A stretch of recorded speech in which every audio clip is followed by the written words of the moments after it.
Melhores resultados vêm das melhores escolhas. Os sintomas do estresse sobre o sistema digestivo são conhecidos. Mas combatê-los exige mais que um probiótico comum. Por isso, a Apsen inovou. Enquanto os outros atuam somente no equilíbrio da microbiota, Probid vai muito além. É o primeiro probiótico com alegação funcional aprovada para auxiliar na redução de complicações gastrointestinais, dor abdominal, náusea e vômito.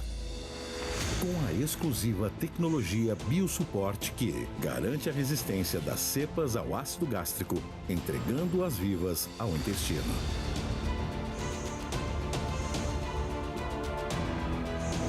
Probid auxilia na redução dos sintomas gastrointestinais presentes em doenças funcionais e podendo auxiliar na redução das sensações de estresse e ansiedade.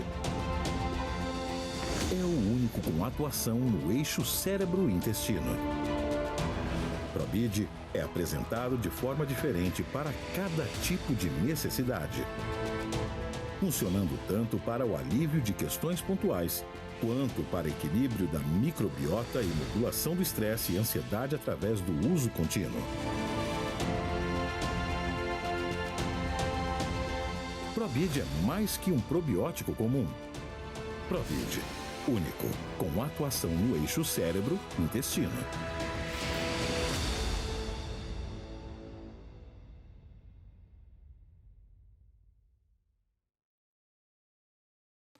Olá, sejam bem-vindos ao Olhar 360 Graus. Esse projeto que visa interligar o cérebro, o intestino e a microbiota. Para esse momento, reunimos aqui mestres, amigos, estudiosos, pessoas que debatem o dia a dia, que pesquisam de forma muito mais profunda todo esse tema. Mais do que isso, compartilham com sua generosidade a cada dia pílulas de conhecimento com todos nós. E reunimos todos num dia, numa manhã, para fazer desse momento, assim, uma primeira entrada para o Fórum Neurogastro que vai acontecer na segunda e na terça-feira. Temos aqui hoje Carla Granja, nossa querida motilista, companheira do NAFAD, querido Vitório Kemp, estudioso da microbiota, mestre, irmão Décio, nosso presidente da FBG, querido Barbucci, companheiro, grande jogador, e assim, nossa querida Maria do Carmo, nossa rainha da microbiota, mais do que nunca, assim, ela que nos carrega para essa grande paixão, que é o estudo do eixo cérebro-intestino, tá bom? Estaremos com alguns polos no Brasil, contamos com vocês. Coloquem suas perguntas, compartilhem conosco a sua experiência para que a gente faça esse momento muito especial. Gostaríamos de agradecer à Apsen, essa grande apoiadora desse projeto, a Tecnologia Diagnóstica da Láser Biomédica, a FBG e a Sociedade de Motilidade, por todo esse apoio que a gente conseguiu, ao longo desses 3 anos, convergir para esse grande momento. Tá bom? Que tenhamos um sábado abençoado, rico, produtivo. Vamos junto. Querida professora Maria do Carmo, por favor.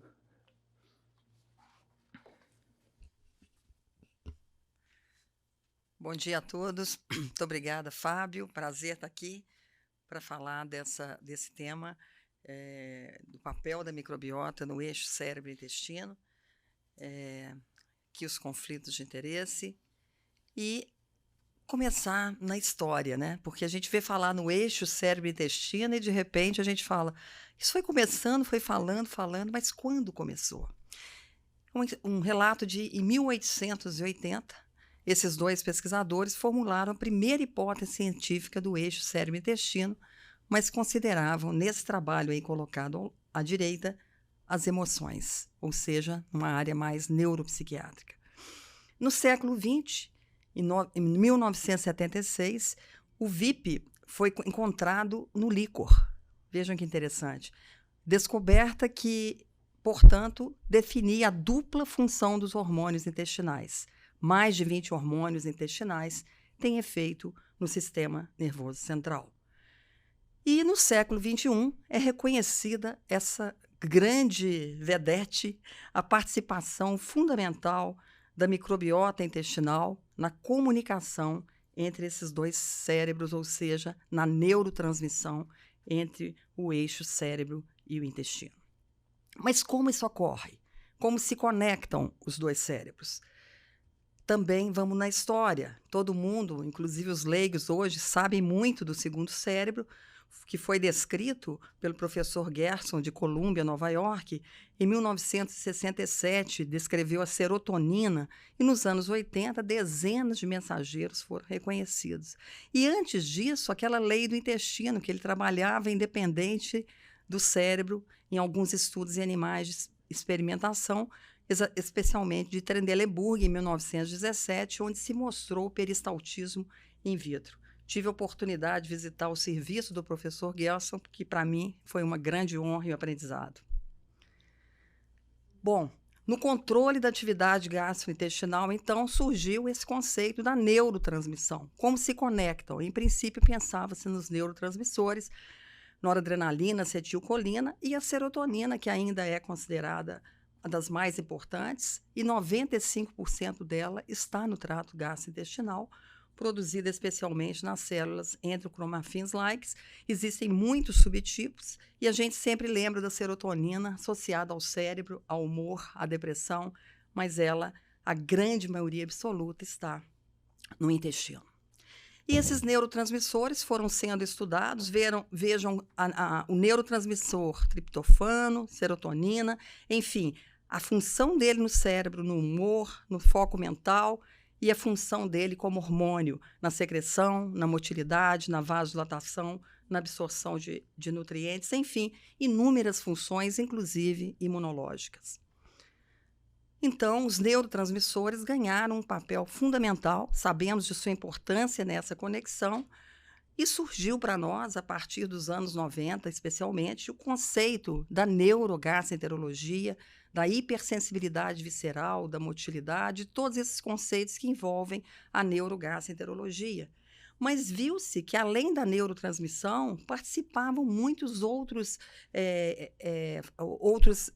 eixos, digamos assim, como o sistema nervoso autônomo, sistema nervoso entérico, o vago, as vias imunológicas, enfim, o sistema endócrino, não só a neurotransmissão, ou seja, o mecanismo de conexão entre eles é ainda muito mais complexo.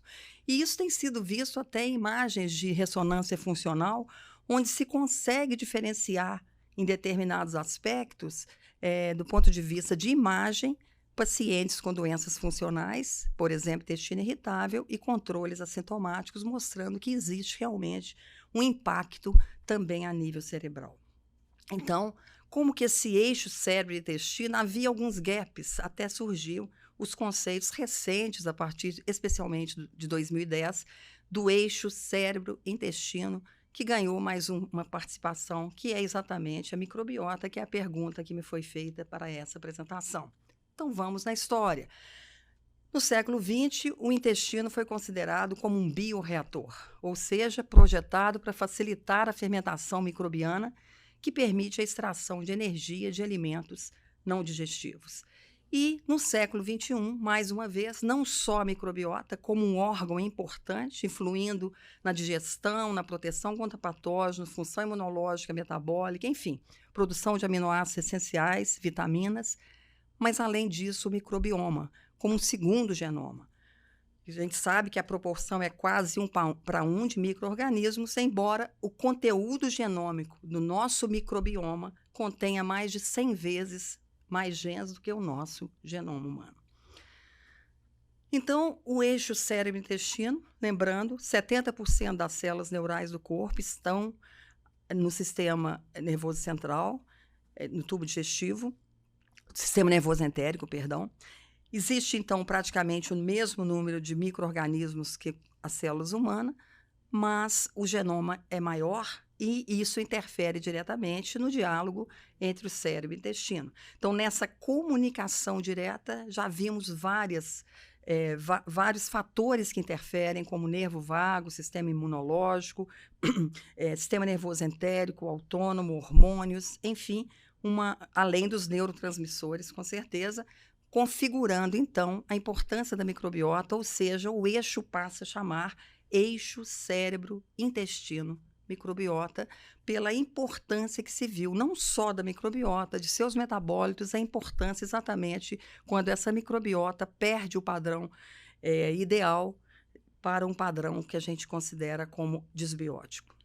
Então, no eixo cérebro-intestino, nós teríamos duas vias que vão e que vêm, eferente e eferente, numa modulação direta e indireta da microbiota pelo sistema nervoso central e numa modulação da função do sistema nervoso pela própria microbiota intestinal, interferindo na motilidade, nas secreções, na permeabilidade, na função imunológica, no mecanismo víscero-sensorial, enfim, isso através do sistema central aqui de emoções, então também considerados fatores emocionais aqui, o SME, o sistema das emoções, nervoso das emoções. Então, quando a gente fala desse eixo cérebro-intestino-microbiota, a gente está falando de várias coisas. Falando de secreções, falando de hormônios, hormônios importantes, sistema imunológico, sistema neuroendócrino, sistema nervoso entérico, e falando também de doenças neuropsiquiátricas ou neurológicas fundamentais, inclusive doenças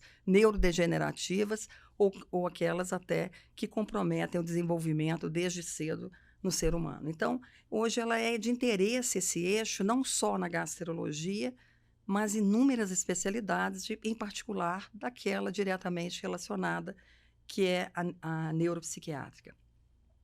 Então, existem várias vias de comunicação, como a gente já falou, para finalizar isso, não só neurotransmissor, neurônios, hormônios, já comentamos, e então fazendo essa conexão, mas sempre com a microbiota intestinal tendo um papel particularmente importante em todas essas, digamos assim, todas essas conexões aqui mostradas. E hoje, quando a microbiota chegou, formando esse eixo, esse eixo tríplice, então, o que mais se estuda é a estimulação vagal através do nervo vago, o sistema circulatório através de hormônios, neurotransmissores, metabólitos e a sinalização imunológica e metabólitos em geral. Então, isso é o que a gente sabe. Então, existem vias indiretas por meio das quais o microbioma modula esse eixo cérebro-intestino, como cortisol, chamado, dentre as vias endócrinas, as imunes, como as citotoxinas e neurais, vários nervos espinhais, vagos, sistema nervoso entérico.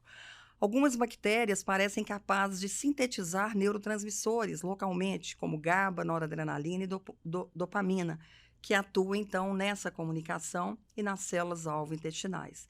Então, o sistema nervoso entérico ele é preparado para receber sinais dessa microbiota e comunica-se, assim, com o sistema nervoso central através de vias vagais e espinhais. As exatas vias de sinalização, contudo, especialmente moleculares, ainda não estão totalmente estabelecidas.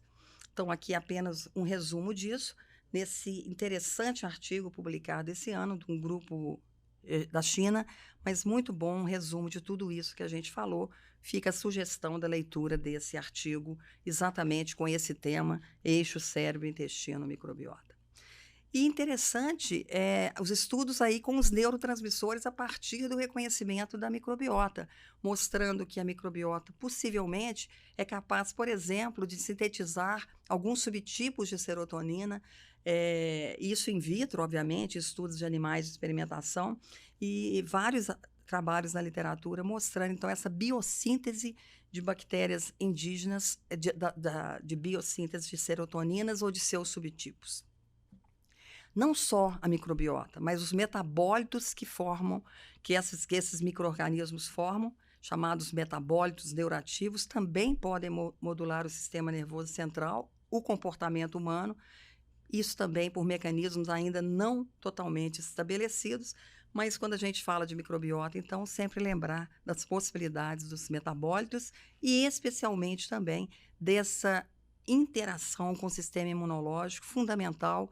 E aí a coisa amplia muito, porque amplia para as doenças neuroimunes ou imune-mediadas. Então, a medicina hoje tem pesquisa da microbiota no eixo cérebro-intestino em praticamente todas as doenças. Esse é um trabalho também interessante, onde os autores mostraram que esse eixo cérebro-intestino, a partir do reconhecimento da microbiota e dos seus metabólitos, controla inclusive a nossa forma de se alimentar, o controle do apetite e do metabolismo, então mostrando a importância do eixo cérebro-intestino também nessas funções vitais. E vários fatores interferem, nós sabemos bem, na nossa microbiota intestinal, desde o nosso nascimento, ambiente, medicações, a forma de vida, estilo de vida, enfim, são muitos os fatores que capazes de interferir na microbiota e, consequentemente, claro, em tudo que ela tem importância, então, no eixo cérebro-intestino, de alguma forma, direta ou indiretamente, uma alteração da microbiota também interfere. Então, a disbiose, ou seja, o desbalanço ou a alteração do padrão dessa microbiota, leva a alterações de uma microbiota mais pró-inflamatória, mais pró-metabólica, e isso leva a alterações, doenças possivelmente que ainda são discutíveis a sua real importância na fisiopatologia de cada uma das doenças que a gente sabe, mas o eixo cérebro-intestino hoje tem sido estudado, então, a disbiose, digamos assim, nesse eixo cérebro-intestino em praticamente todas as doenças que a gente trabalha na gastroenterologia e também na medicina em geral. Vários produtos dos micro-organismos parecem alterar a motilidade através das vias serotoninérgicas. Quem sabe, né, mudando isso, a gente conseguirá no futuro um tratamento potencial para outras formas de tratar as doenças digestivas. É interessante esses estudos em animais de experimentação, especialmente em camundongos, que demonstraram uma interação direta entre a dieta, microbiota e a motilidade intestinal. Comparando, então, animais que nascem em ambientes completamente germe-free, mantidos assim, eles têm uma função digestiva diminuída, motilidade diminuída, imunidade diminuída e resposta ao estresse. Entretanto, tem uma ingesta calórica muito maior, então eles crescem mais, o cérebro é maior, entretanto, a função motora digestiva é lentificada, e isso tem sido alvo não só para estudos de doenças funcionais, onde a motilidade tem a sua importância fundamental, mas também nas doenças neurológicas. E aqui, então, esse balanço da saúde da doença, estudado, como eu disse, em várias doenças do nosso organismo, mostrando, então, como que em condições à direita de disbiose, há um desbalanço de todos esses eixos, desses da nocicepção, da função digestiva, né? Então, a disbiose levaria a alterações em todas as funções secretoras, sensitivas e motoras. Por isso, falando da síndrome do intestino irritável, já em 2014, esse artigo do World Journal já interrogava: será a síndrome do intestino irritável uma desordem desse eixo cérebro-intestino-microbiota? E de que forma isso viria a acontecer? Claro, se a microbiota interfere nas secreções, na atividade imunológica, na hipersensibilidade e na motilidade, é de se entender que isso ocorre numa comunicação bidirecional entre o intestino e o cérebro, levando, por exemplo, a hipersensibilidade, a disfunção motora, alteração da barreira, infecções, alteração da composição da microbiota, e que tem diretamente associação, nós sabemos, e muitos dos nossos pacientes com doenças funcionais, ansiedade, depressão, estresse, hipervigilância, enfim, todos esses fatores hoje estudados, pelo menos do ponto de vista teórico, explicados pela alteração da microbiota intestinal. Então, essa poderia ser o entendimento hoje da fisiopatologia da síndrome do intestino irritável, onde essa alteração da comunicação do eixo cérebro-intestino a partir da disbiose e de uma dieta e de fatores ambientais e emocionais levaria a alterações que já sabíamos antes, sensitivas, motoras e imunológicas, eclodindo, então, as diferentes formas da síndrome do intestino irritável, sem contar a forma específica da síndrome ou das doenças funcionais pós-infecciosas, onde ocorreria, de fato, uma disbiose aguda e alguns pacientes, por questões genéticas, gravidade da infecção, fatores emocionais, poderiam manter essa disbiose e manterem os seus sintomas crônicos na forma pós-infecciosa.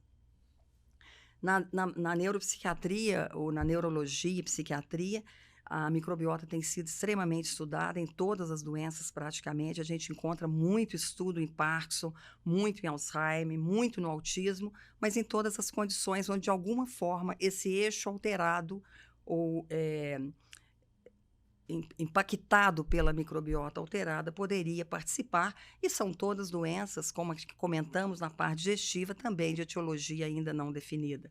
Na depressão, vejam esse artigo, nós teremos um bloco só para discutirmos esse tema, mas vejam a literatura hoje como que associa disfunção gastrointestinal, por exemplo, nesse segundo, na doença de Parkinson. Então, as coisas vão se agindo e a gente não sabe o quanto é causa, o quanto é consequência, o quanto realmente essa participação será vital na fisiopatologia dessas doenças. E como abordarmos, então, a partir do momento que sabemos dessa possível participação ou dessa imprescindível participação da microbiota, possivelmente a gente vai a pesquisa vai buscar agentes farmacológicos capazes de interferir de alguma forma nessa comunicação, tentar mudar e coordenar isso.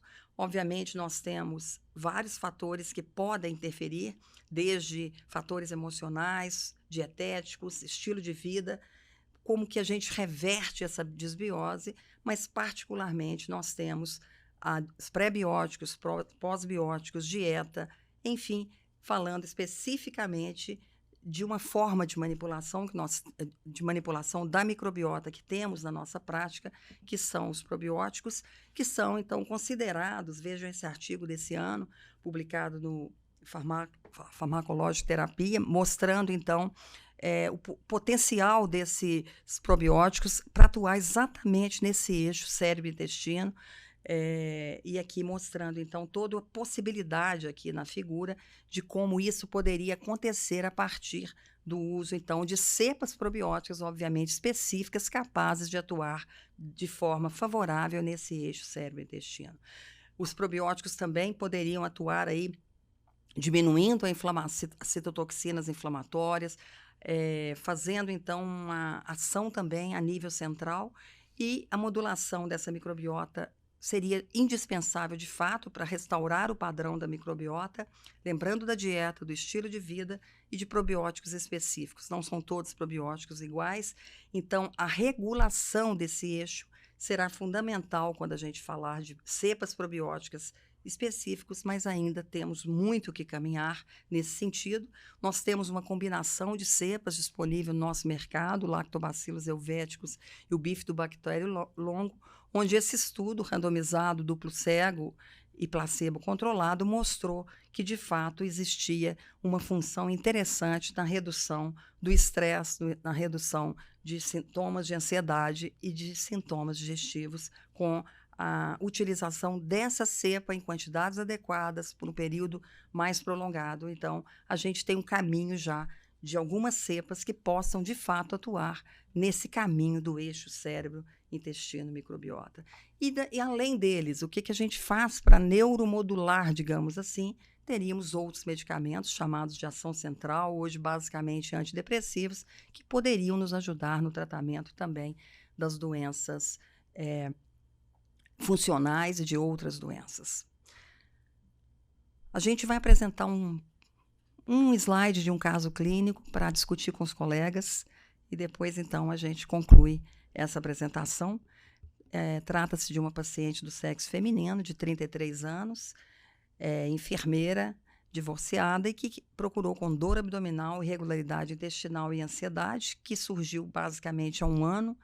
É uma dor recorrente de intensidade moderada, acompanhada de diarreia, fezes não completamente líquidas, mais pastosas, mais 3 a 4 evacuações ao dia, sem elementos anormais.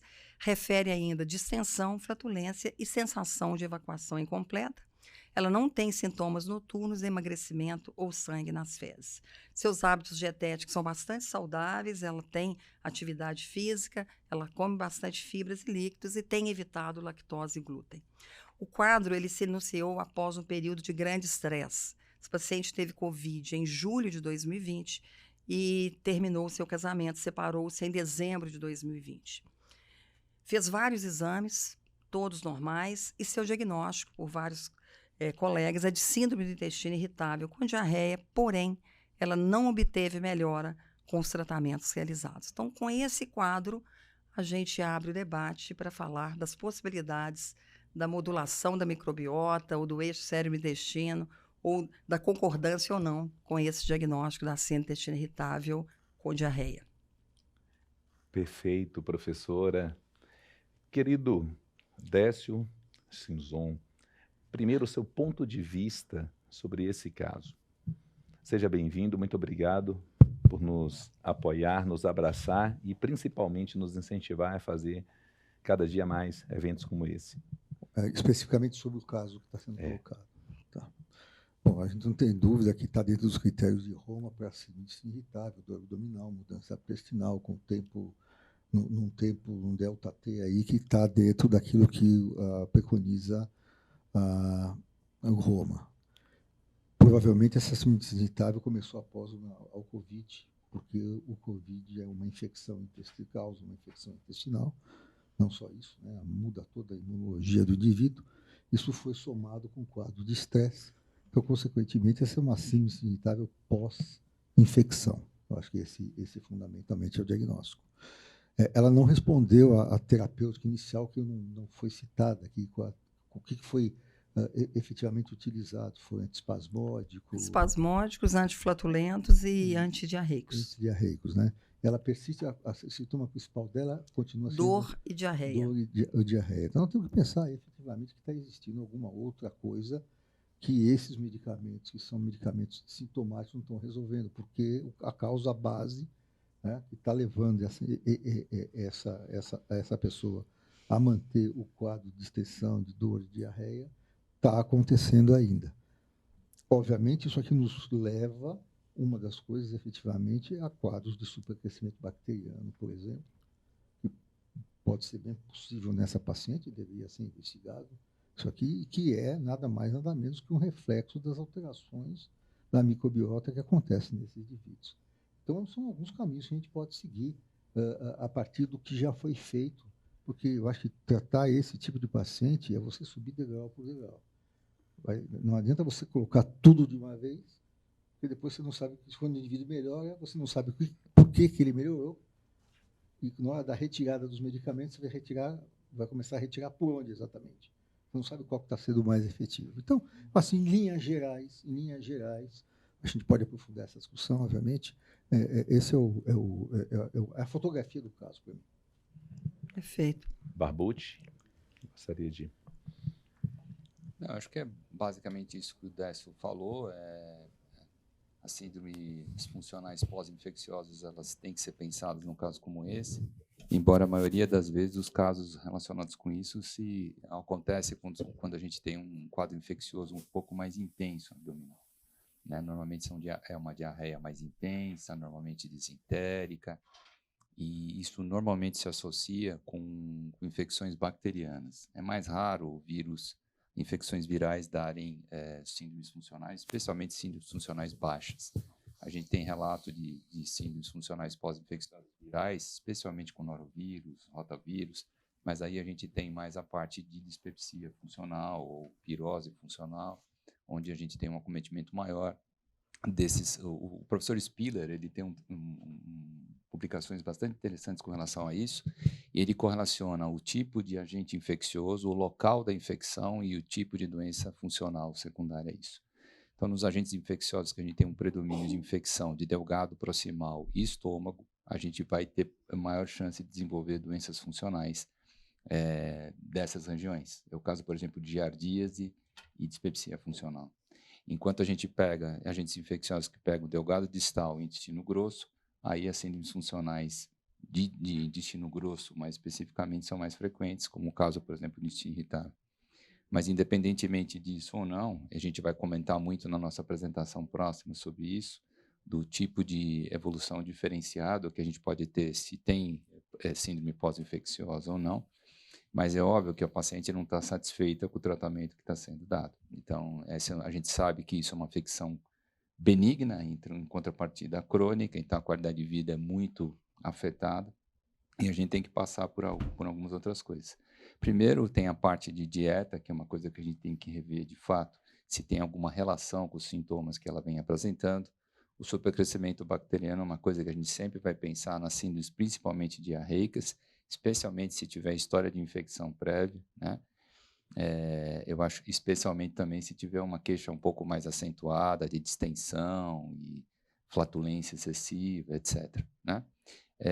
E é claro que a parte do estresse aqui parece ser um fator importante na evolução dessa paciente especificamente.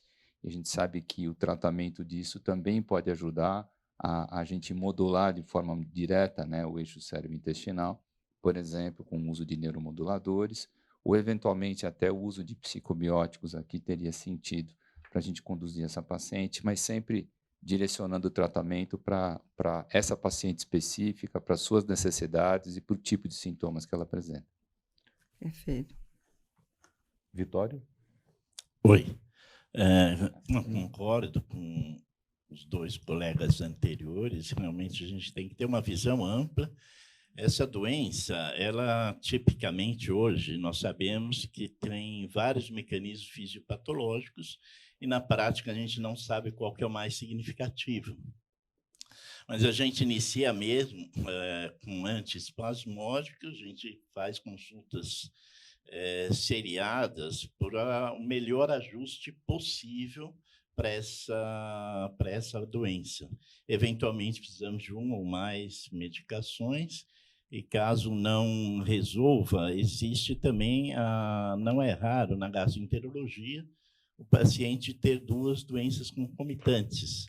Uma delas, principalmente, a intolerância à lactose, embora ela faça uma restrição, a gente precisa ver o quanto essa restrição, fora a abordagem da lactose oculta.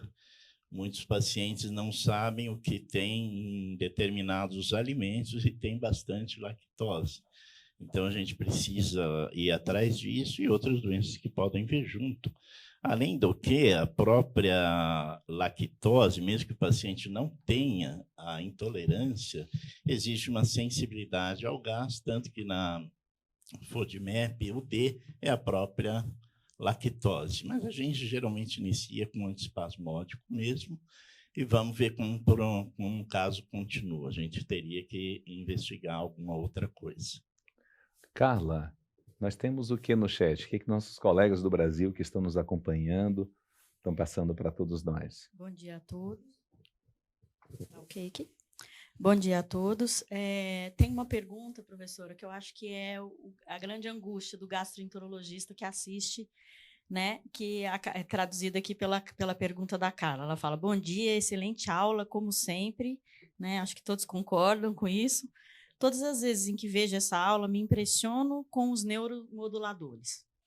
Na prática, a senhora encaminha seus pacientes para o psiquiatra ou prescreve os neuromoduladores, os antidepressivos? Eu acho que é válida para todos, né, que têm experiência. Todos podem falar, né? Mas eu, particularmente, fico com o paciente, né, estabelecendo ali uma relação, né, de muito papo, muita conversa para explicar o que possivelmente o paciente tem. Receita o neuromodulador, essa paciente com diarreia seria interessante, os tricíclicos, né? Em doses, inclusive, pequenas, de 10 a 12,5, no máximo 25 miligramas, e, obviamente, outros neuromoduladores, mas os mais evidentes, especialmente nas formas com diarreia, são os tricíclicos. Então, eu mesmo fico com o paciente, faço essa abordagem. Se eu sinto que o paciente tem um componente depressivo, emocional, ansioso, muito intenso, é claro que eu peço, solicito a interconsulta com o colega psiquiatra. Mas, na média, a grande maioria dos pacientes, eu não encaminho, eu mesmo que conduzo. Eu acho que uma coisa não exclui a outra. O fato de você dar o neuromodulador, que faz parte do tratamento, como na visão gastroenterológica. A gente sabe da função do neuromodulador como, na realidade, diminuição da hipersensibilidade visceral, que é o que a gente quer fundamentalmente. Os aspectos psicológicos, psiquiátricos, a gente tem que avaliar e saber até onde a gente pode ir. A Obviamente, faz parte da relação médico-paciente, para você ganhar a confiança do paciente, porque nós estamos falando de uma doença crônica, recidivante, difícil de tratamento, ele tem que confiar, a relação tem que ser muito boa. Então, isso também faz parte.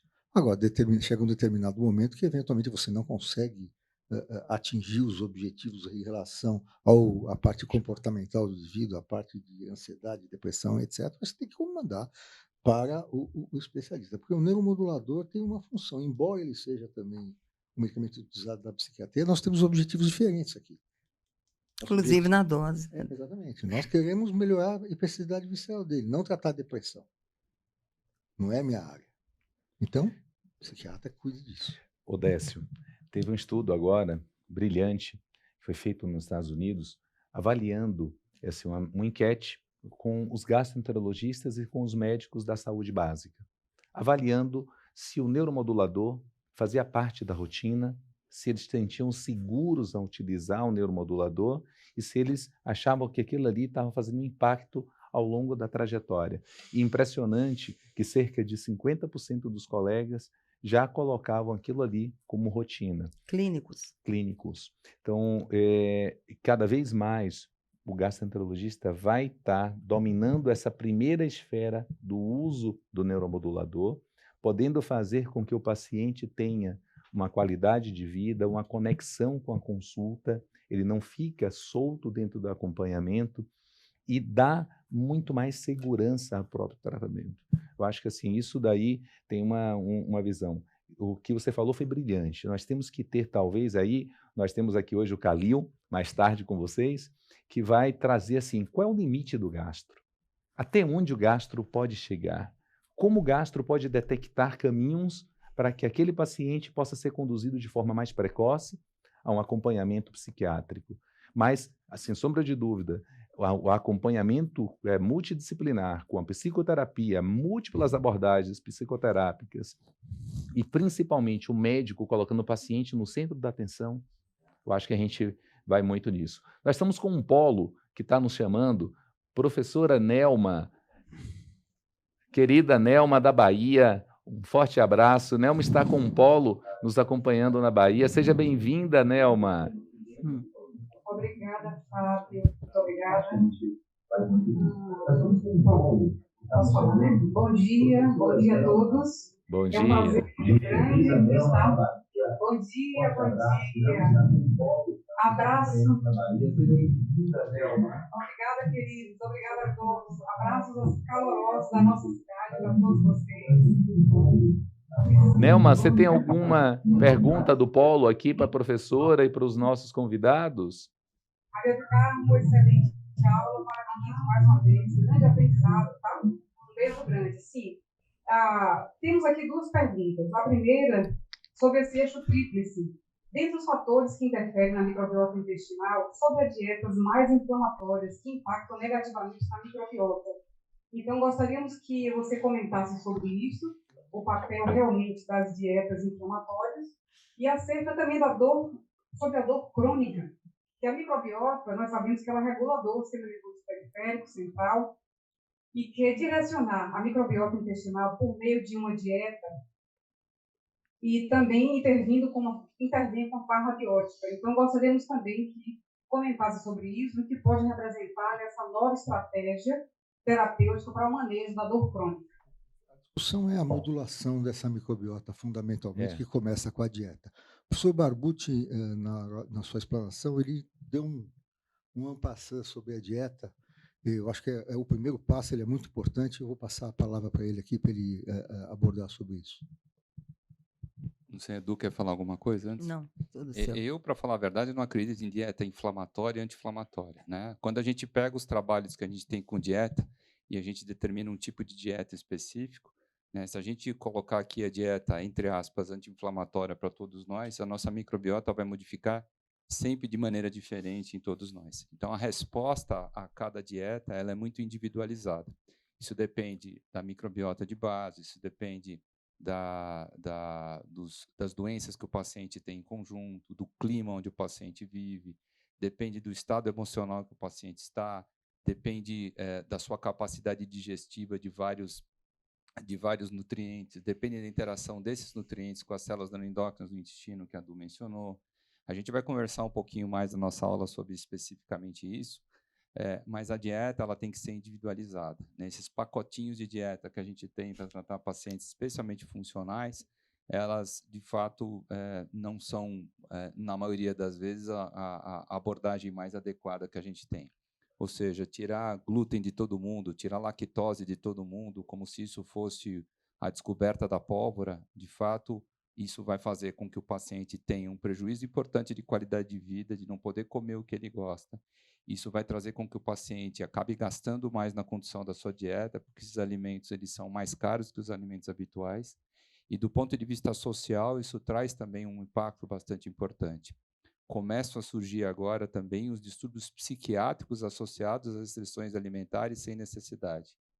Síndromes como ARF, de ortorexia, a gente vai falar um pouquinho também na nossa aula, estão aumentando em quantidade justamente por essa história de restrição alimentar, que é feita de uma maneira muito rígida, né, por alguns profissionais, e isso acaba impactando bastante, inclusive, até no psicológico do paciente, na verdade. Então, a gente tem que entender que a dieta ela também tem um papel social na vida do paciente, e existe uma coisa negligenciada também por muitos de nós, que é o papel, vamos dizer assim, hedônico da alimentação, né? A alimentação nos traz prazer ou desprazer, dependendo do ambiente em que a gente come. A gente, claro, quando a gente vai comer alguma coisa, os chefes de cozinha eles se preocupam, inclusive, com a própria apresentação do prato, né? Um prato feio, a gente já não vai ter o mesmo sabor do que um prato apresentado de uma maneira mais adequada, assim por diante.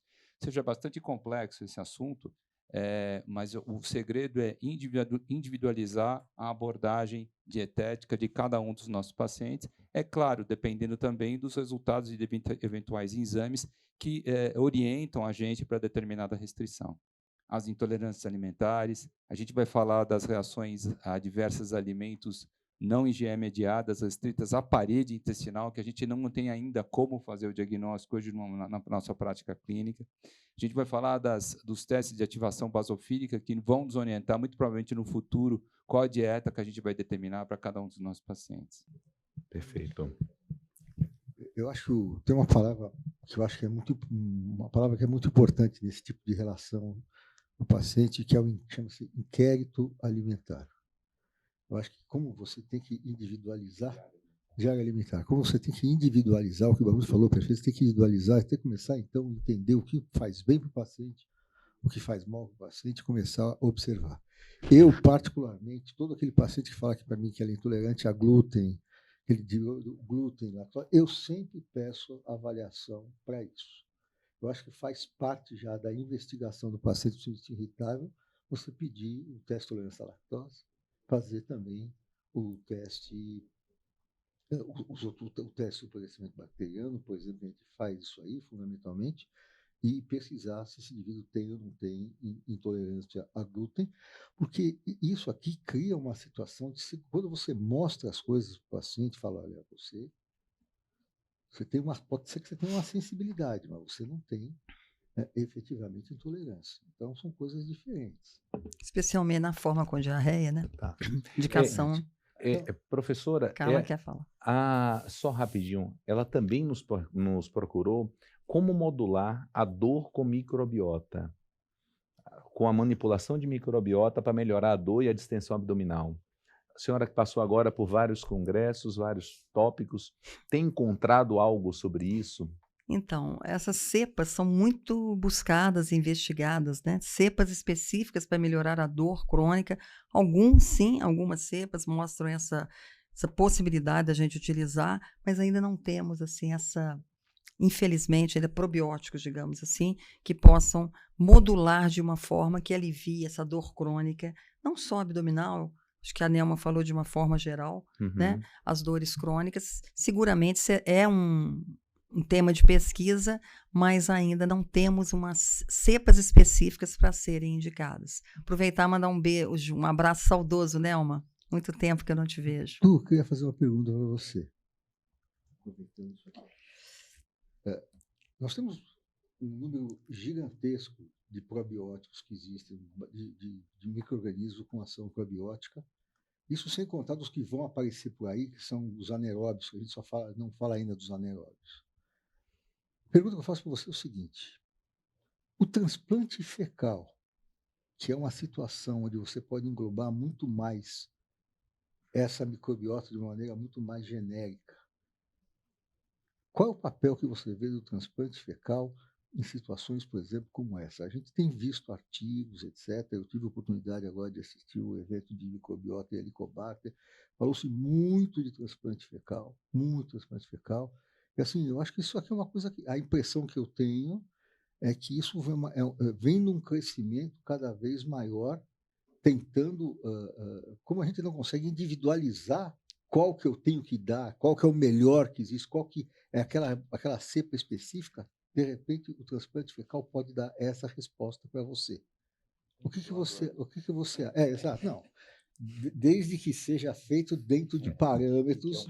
Exato. Não, veja, tudo dentro dos parâmetros que não são simples. Para tomar cuidado com isso, com o transplante fecal, por aí que tem gente fazendo transplante fecal, simplesmente não é injetando fezes. Transplante de cafeína. E outras coisas aí, e outras bobagens que a gente vê por aqui. Então, assim, precisa ser tem que ter um banco de fezes muito bem estruturado. Acho que no Brasil eu conheço só o de Minas Gerais, não conheço outro que tenha a estruturação que vocês têm. Eu queria ouvir, como vocês estão com experiência, eu queria ouvir qual a experiência que você tem e o que você, e a sua opinião em relação ao transplante fecal, como, de repente, uma possibilidade de responder algumas questões que a gente não sabe. Odécio, aqui não é opinião, é o ponto de vista. É o tchan da questão. É o pulo do gato, o ponto de vista, professora do Carmo. A professora do Carmo não dá opinião, não. Ela tem a sua... Ela bate o martelo. Ela bate o martelo. Quem dera. É super discutível e os resultados controversos nessas situações crônicas. O mais difícil, sabe o que é? Voluntários, saudáveis, passar por todas as etapas.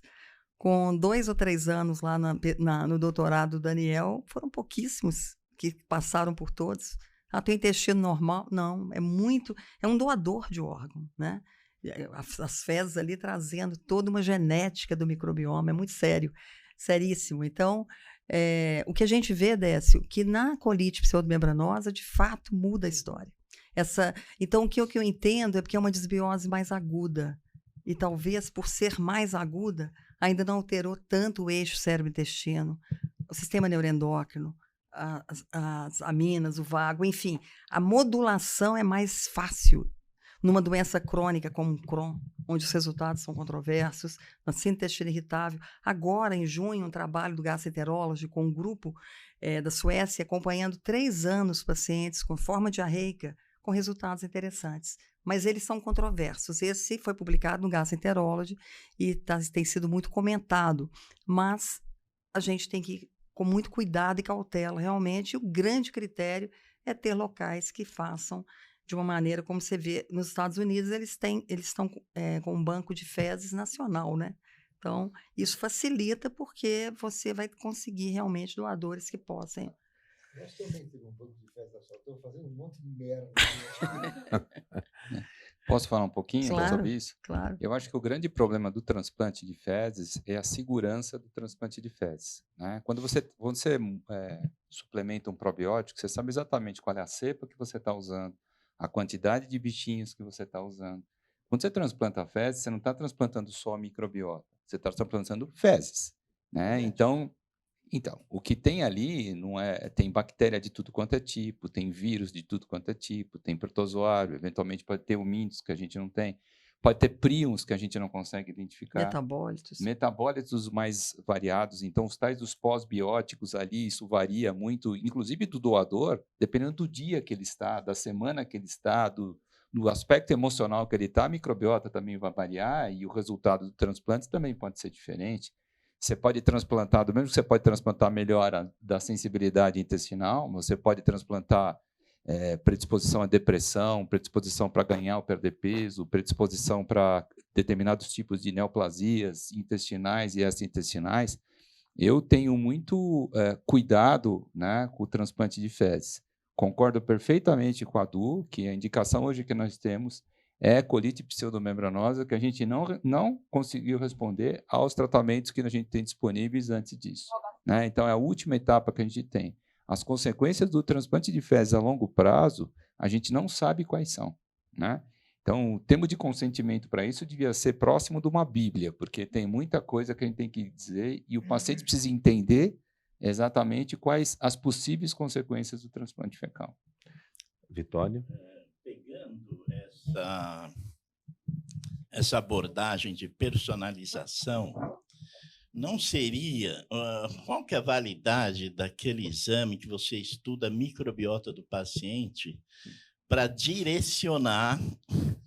Não seria interessante para direcionar a melhor dieta para esse paciente ou a reposição de probiótico? E depois a Carla tem uma outra pergunta também. O que a gente utiliza esse exame?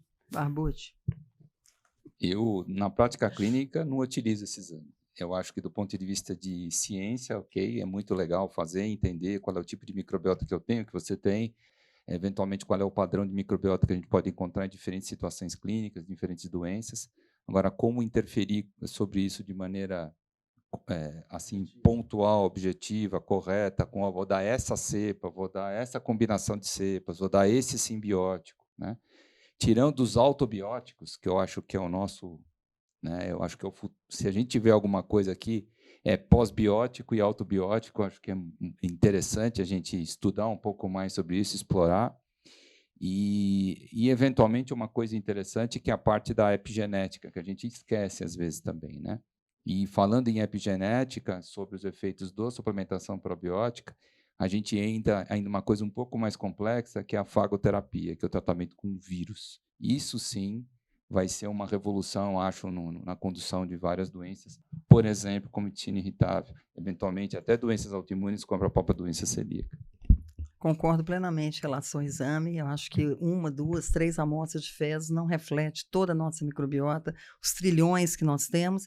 E a partir do momento que você recebe o exame, o que você vai fazer com ele? Você falou do transplante, eu falo de probiótico. Você vai misturar probiótico? Eu acho assim também dificílimo e uma responsabilidade imensa. A gente está dando microbiota viva, produtora de metabólitos, que vai interferir nesse eixo todo que eu falei. Então, é muito sério também. Probiótico é seguro, mas a segurança nossa de dar é diferente. Efeito colateral ele não tem, mas na hora que você ingere uma mistura de probióticos, como você sempre afirma, Barbucci, podem competir com as nossas boas e a coisa não ser tão boa assim. Então é preciso ter juízo para prescrever probiótico. Eu vou chegar num jogo rápido daqui a pouco. Carla, só traz alguma coisa da plataforma para a gente? Qual paciente, o Maurício Bravin está perguntando, professor, qual paciente com síndrome do intestino irritável mais se beneficia com a pesquisa de SIBO e se vale testar todos os pacientes? Beijo, Maurício, de BH. Então, essa paciente aqui, especialmente, eu testei, você testou para mim, positiva. Uma paciente que tem um histórico de uma forma com diarreia, distensão abdominal, que é muito importante, flatulência, o Barbucci salientou, e dor abdominal, quer dizer, um quadro muito compatível com síndrome, com supercrescimento, e ela teve Covid um tempo antes, aproximadamente 1 ano antes de iniciar os sintomas. Então, esse é um perfil que eu peço muito. Então, eu peço não só na síndrome do intestino irritável, que preenche os critérios, mas naquele paciente com flatulência intensa, com diarreia crônica, funcional ou não, diabético, por exemplo, pacientes com desmotilidade importante. Então, são muitas as indicações. Na síndrome do intestino irritável, eu peço especialmente nas formas mistas, com diarreia e especialmente com distensão. Eu teria agora, por adiantar da hora, nesse bloco, a gente vai fazer um jogo rápido, que é o ponto de vista. Eu gostaria da opinião de cada um de vocês para a gente poder deixar uma mensagem para cada um dos nossos amigos que estão ali conosco. São mais de 360 acessos que nós estamos tendo no momento, fora os polos que tem vários colegas assistindo ao mesmo tempo. Então, nossa gratidão a todos vocês que estão na manhã de sábado com todos nós. E eu gostaria de falar, a primeira coisa, a gente falou de teste. A gente ouve muito Indican. Tem sentido você fazer Indican? Para pesquisa de desbiose? Não, nenhuma. Não na minha tem. opinião, não. Pronto. Primeiro que a gente não sabe o que é desbiose. Não existe nenhum padrão único de microbiota saudável. Está tentando encontrar aí, provavelmente muitos. Pronto. Apesar de ser, às vezes, uma opinião pessoal, rapidinho, Vitório, como usar o probiótico? Qual a melhor forma de usar probiótico no ano de 2022, depois de tanta viagem que vocês fizeram por aí, rodaram esse mundo todo? O que houve de novo? Temos depois do almoço, ao deitar? Qual o tempo mínimo de ação que a gente pode esperar para aquele tipo de cepa? No caso aqui, a gente está falando do nosso psicobiótico. Então, o psicobiótico, para ter uma ação, nós precisaríamos ter pelo menos um tempo hábil para que a gente tivesse uma resposta clínica desse paciente, já que a gente quer fazer uma neuromodulação. Existe também lacuna para tratamentos pontuais de probióticos? É isso. Eu entendo que assim, a gente tem que dar algumas coisas da prática, né? Como você perguntou agora, qual que é o melhor momento de dar, por quanto tempo, se junto com o antibiótico é sempre interessante, se fica tempo depois do antibiótico, tempo antes. E o psicobiótico, ele é já uma realidade, a gente tem no Brasil, e normalmente a gente tem que esperar a indústria que comercializa, tem que falar para você exatamente em quanto tempo ele vai fazer efeito, para você usar da melhor maneira possível. No caso do psicobiótico, ele começa a fazer efeito geralmente após 3 semanas. Pode fazer antes, mas isso daí é melhor, mas sempre espera 3 semanas para fazer efeito. Eu acho que é interessante nós abordarmos esses outros aspectos também para o público aí que está nos assistindo. Décio. Eu utilizo o probiótico junto com a refeição. Peço para ele comer um pouquinho e tomar o probiótico. Coloco que ele aguardar para ele ter uma ação. Veja, como o probiótico ele vai começar a fazer uma modulação. A ideia é você modular, ele tem que fazer uma série de ações imunológicas, locais, a produção de uma série de substâncias que todas elas vão agir. Isso demora. Isso demora. E você vai precisar dando quantidade. Enquanto você estiver dando probiótico, ele vai funcionando. Quando você para, depois de 2 semanas, já não tem mais nada. Então, eu falo para eles, olha, no mínimo, vocês têm que tomar esse medicamento pelo menos, no mínimo, 30 dias, para você começar a obter algum tipo de ação. Pode acontecer, como o Vitório falou, mas eu coloco assim essa expectativa de pelo menos 30 dias ou, eventualmente, um pouco mais. Tudo depende, é muito individualizado. Isso já foi colocado. Não existe uma forma de sapato onde todo mundo põe o pé e cabe. Não é assim que funciona. E depende do que está tratando, né? Por exemplo, se eu estou tratando uma diarreia aguda, exato, se eu estou tratando uma diarreia associada a antibiótico, a diarreia do viajante, eu vou dar por prazo curto. Se eu estou tratando uma depressão, uma ansiedade, eu vou dar por meses e meses. Se eu estou tratando intestino irritável, da mesma forma. O que eu vi que é mais importante hoje, cepas probióticas específicas para doenças específicas. É o que busca a ciência. Nós não temos, ou temos algumas, mas não temos. Então, hoje a gente usa as mesmas cepas para muitas coisas. Eu diria, Edu, que não é que a gente tem cepas específicas, vamos dizer que naquele momento é que está tendo a melhor. Não, em estudos científicos que mostraram, por exemplo, em paciente com intestino irritável com diarreia, a cepa tal mostrou que melhorou a diarreia após 2 meses de tratamento. Então, estudos clínicos baseados em ensaios clínicos com determinadas cepas em cada uma das condições.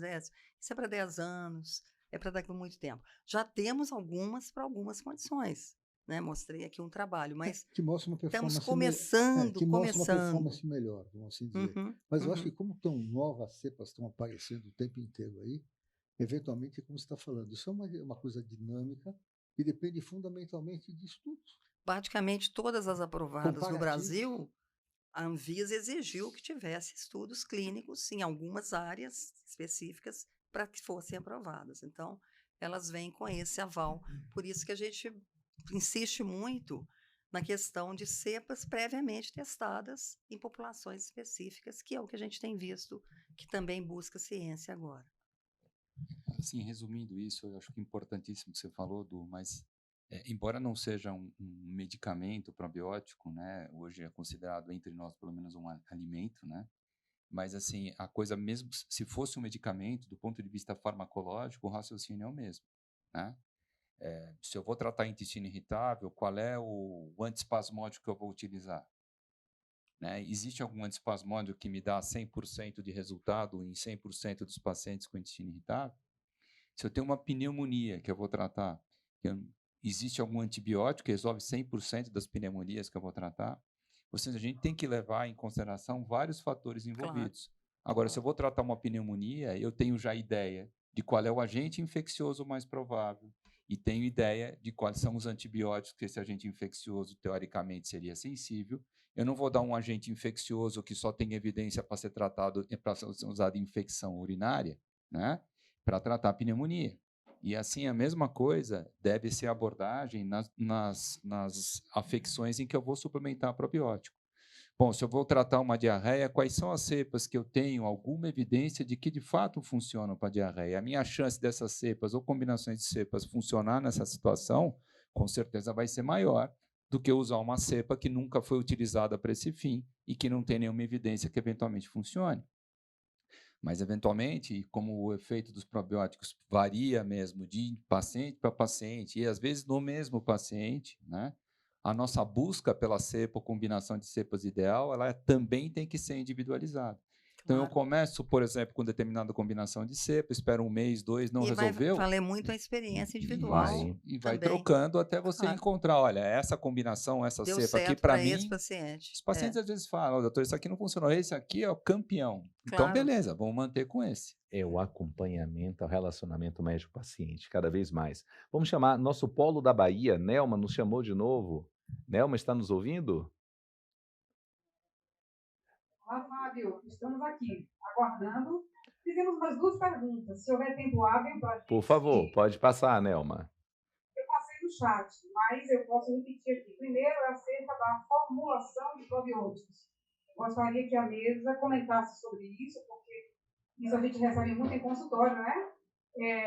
Vários lactobacilos, vários probióticos que são colocados em formulação.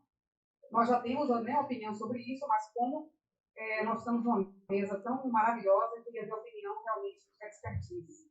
E a segunda pergunta do Dr. Iderval Tenório. Com as questões de jovens em academias que fazem dietas hiperproteicas, qual a repercussão da microbiota, do microbioma intestinal? Vou responder a primeira. Tá. Em relação à manipulação de probióticos, combinação de vários probióticos que são feitas aleatoriamente, a resposta é não, não e não. Não manipulem probiótico. Probiótico é uma coisa... A industrialização do probiótico é um negócio extremamente complexo. Requer uma tecnologia muito grande. A sua conservação, a mistura desses probióticos, como ele vai ser ingerido, onde ele vai, o local da ação dele, a resistência no trajeto até chegar na ação dele.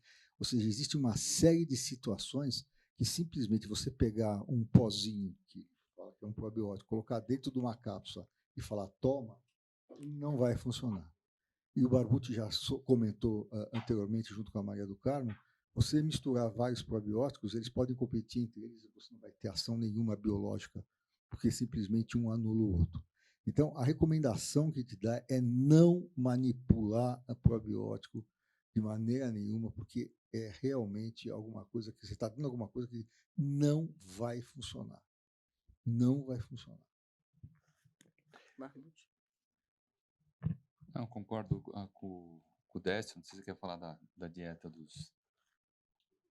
hiperproteína. Pode falar, eu não entendi direito. Então, assim, cada um tem que ter uma dieta para determinado objetivo. É óbvio que uma pessoa que está indo na academia quer ganhar massa muscular, né, quer delinear o corpo, etc.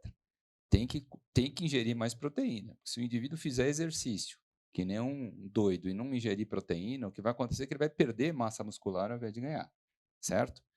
Ok, dieta hiperproteica. Só que a dieta exclusivamente proteica é que é o problema. Quando a gente aumenta a oferta de proteína, a gente tem que equilibrar também com uma oferta mais adequada de carboidratos, de fibras, probióticos, prebióticos, etc., para a gente equilibrar o processo. Mas a necessidade de proteína numa pessoa que faz atividade física com esse intuito é maior do que quem não faz. Então, existem determinadas situações em que a dieta hiperproteica pode ser até benéfica, né? O caso, por exemplo, de síndromes convulsivas, por exemplo, a dieta hiperproteica e mais rica em gorduras parece ser interessante para esse grupo de pacientes. O fato é que se você consumir só proteína em detrimento de oferta ruim de prebióticos, por exemplo, o que vai acontecer é que as bactérias do seu intestino, ao invés de metabolizarem os prebióticos, elas vão utilizar as proteínas como fonte de alimento.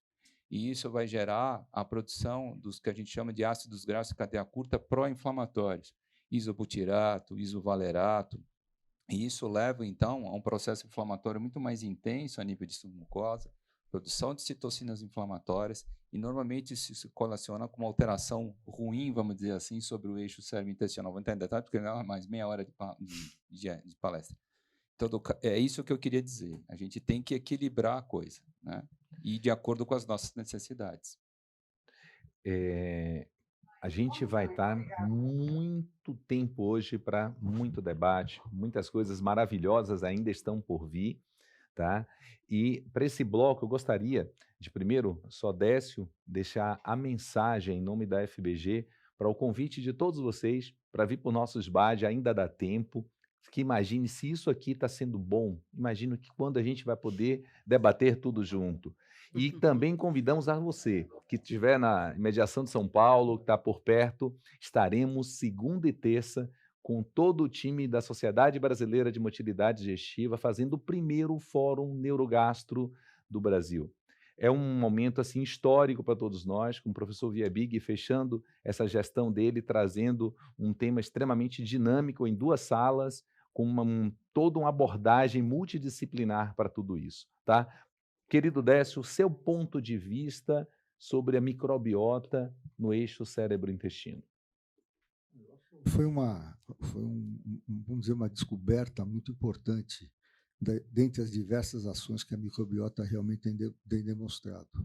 Eu acho que isso aqui ganhou um valor muito grande e eu acho que só tende a crescer. Obviamente, os mecanismos todos nós precisamos aprimorar o seu entendimento, entender melhor a aplicação desses probióticos nesses pacientes para obter o resultado desejado. Então, acho que realmente foi um valor agregado extremamente importante, tanto que ele tem sido objeto de grandes estudos, não só por parte do gastrologista, mas ele tem sido multidisciplinar, o neurologista, o psiquiatra, também tem procurado estudar, e a somatória desses conhecimentos é que efetivamente estão nos levando a chegar efetivamente a conclusões muito objetivas em relação a esse tipo de ação. Essa comunicação bidirecional ela é extremamente importante, não só para os quadros relacionados ao sistema nervoso central, mas com a própria, é o comando que vem de cima para baixo também. Tudo que aquilo vem de cima para baixo vai também comandar e orientar aquilo que efetivamente, aqui nós estamos em relação ao tubo digestivo, nós estamos precisando da produção de determinadas substâncias que são importantes na homeostase do desvio e assim por diante.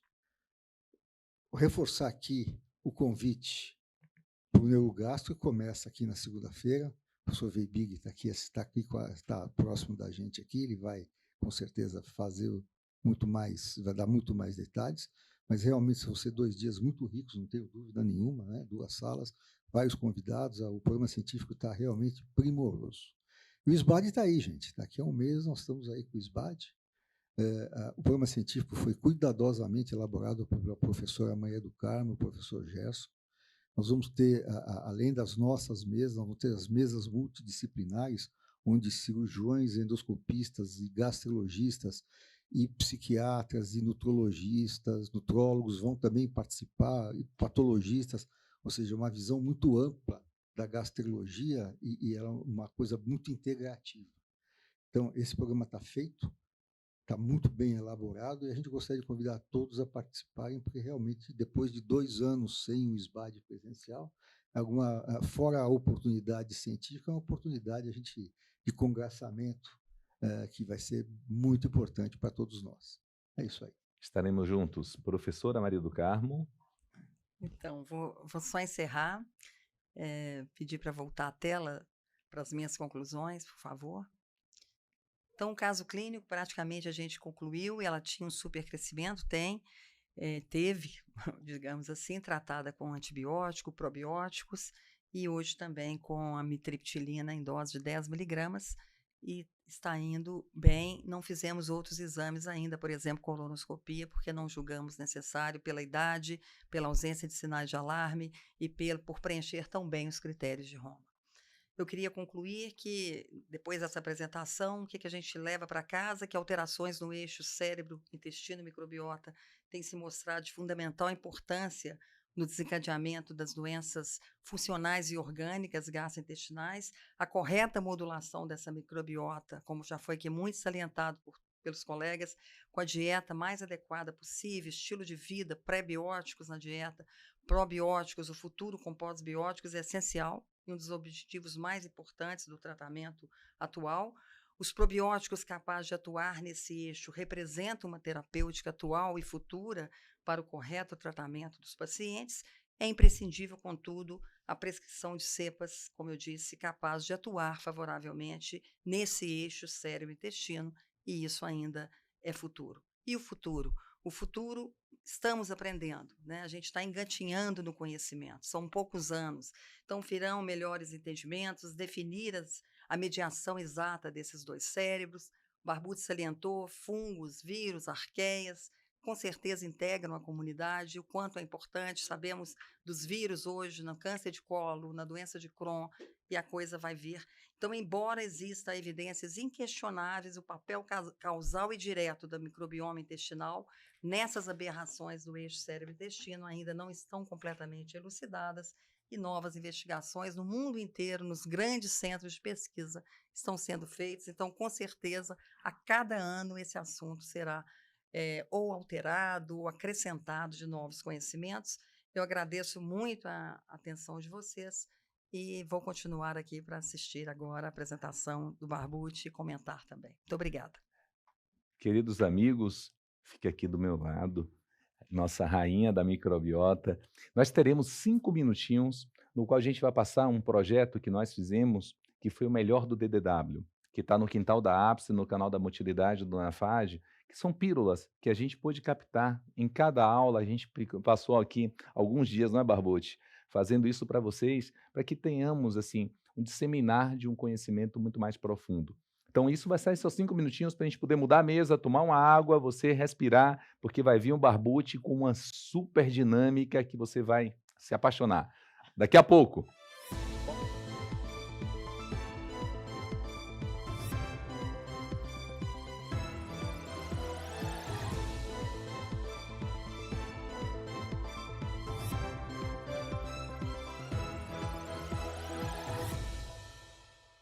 Sou Maria do Carmo Frisch Passos, de Minas Gerais, vice-presidente do Núcleo Brasileiro do H. pylori, ex-presidente da Federação Brasileira de Gastroenterologia, aqui abordando os highlights do DDW, com muito prazer de estudar um tema tão abordado no DDW, tão importante para todos nós, que é a microbiota intestinal. Um dos trabalhos apresentados lá foi muito interessante, foi apresentado pelo professor Thomas Lui, ele é professor da Universidade de Calgary, e o que eles fizeram foi uma combinação de 8 cepas bacterianas comensais, quer dizer, probióticos, tentando ver se essa combinação de cepas seria eficaz na prevenção da recorrência da infecção por Clostridioides difficile. Nós sabemos que o Clostridioides difficile ele leva a uma colite pseudomembranosa, muitas vezes refratárias, tratamos uma vez, tratamos 2 vezes, 3 vezes, e nós sabemos que o transplante de microbiota fecal nesses pacientes refratários é uma opção muito interessante, tem se mostrado muito já em vários lugares do mundo e também no Brasil, inclusive aqui no Hospital das Clínicas do Instituto Alfa. Os trabalhos realizados foram interessantíssimos também, mas o que esses autores propõem é uma nova combinação de esporos bacterianos, digamos assim, contra o Clostridioides difficile. eles foram produzidos, eles falam muito nessa apresentação, em condições rigorosamente controladas, era uma forma em pó, e o paciente recebia durante 14 dias. E tudo isso comparando aí com o transplante de microbiota fecal, que é o grande tratamento para essas formas refratárias. O professor Thomas salientou, então, que essa formulação, de fato, era muito interessante porque ela poderia mudar a história natural sem precisar do paciente fazer o transplante de microbiota fecal.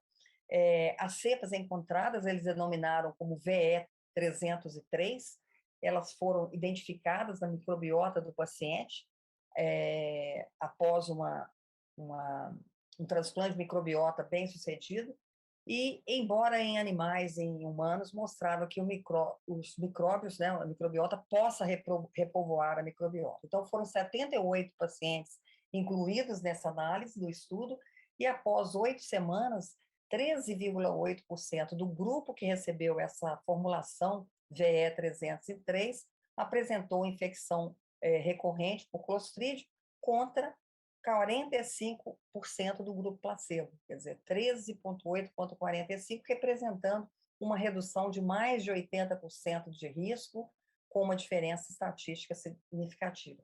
Os pacientes toleraram muito bem essa formulação, os efeitos adversos foram leves e semelhantes em ambos os grupos, sem relatos de efeitos adversos graves relacionados ao tratamento. Eles foram também, apresentaram também uma análise de outros estudos também que utilizaram essas cepas probióticas, que mostrou, então, esporos de Firmicutes purificados, que também reduziu o risco da infecção por Clostridium difficile após 8 semanas em comparação com o placebo. Nesse outro estudo foi 12,4% versus 39,8%.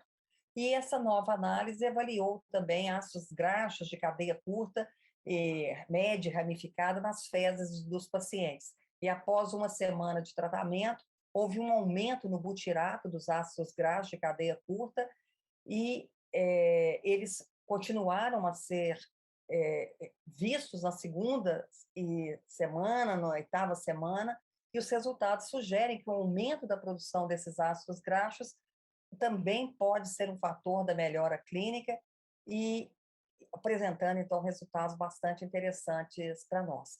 Essas abordagens têm um potencial muito grande, segundo os moderadores e presidente daquela mesa que coordenaram a sessão, onde eles ficaram bastante entusiasmados com essa possibilidade, tanto a formulação com Firmicutes, quanto a formulação com as 8 cepas, que seria, então, muito interessante, passam pelo estômago, são resistentes aí, e depois elas, então, vão colonizar o intestino, e tiveram resultados muito interessantes, talvez até comparáveis ou um pouco menos, mas bastante interessantes em relação ao transplante de microbiota fecal, claro, utilizados em pacientes com Clostridium difficile refratários e que têm infecção recorrente, eram pacientes que tinham já 3 a 4 infecções recorrentes. Então, esses pacientes, de fato, tiveram um benefício muito grande, e fica aí um leque aberto de uma nova possibilidade da gente ter combinações probióticas para o tratamento preventivo de novas infecções pelo Clostridium difficile em pacientes refratários ao tratamento. São trabalhos muito interessantes apresentados no DDW 2022 e que nós gostaríamos de ter trazido para vocês, por isso apresentamos esse estudo. Muito obrigada pela atenção, e estamos aqui com muito prazer agradecendo à APSEM mais uma vez a oportunidade de podermos fazer essa grande revisão deste tema, microbiota intestinal e Clostridium difficile e microbiota intestinal. Muito obrigada. Melhores resultados vêm das melhores escolhas. Os sintomas do estresse sobre o sistema digestivo são conhecidos. Mas combatê-los exige mais que um probiótico comum. Por isso, a APSEM inovou. Enquanto os outros atuam somente no equilíbrio da microbiota, ProBid vai muito além.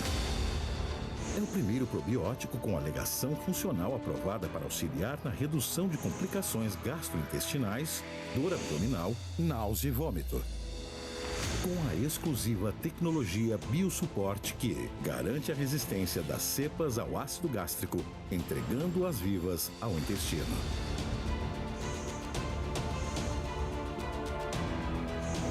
Probid auxilia na redução dos sintomas gastrointestinais presentes em doenças funcionais e podendo auxiliar na redução das sensações de estresse e ansiedade. É o único com atuação no eixo cérebro-intestino.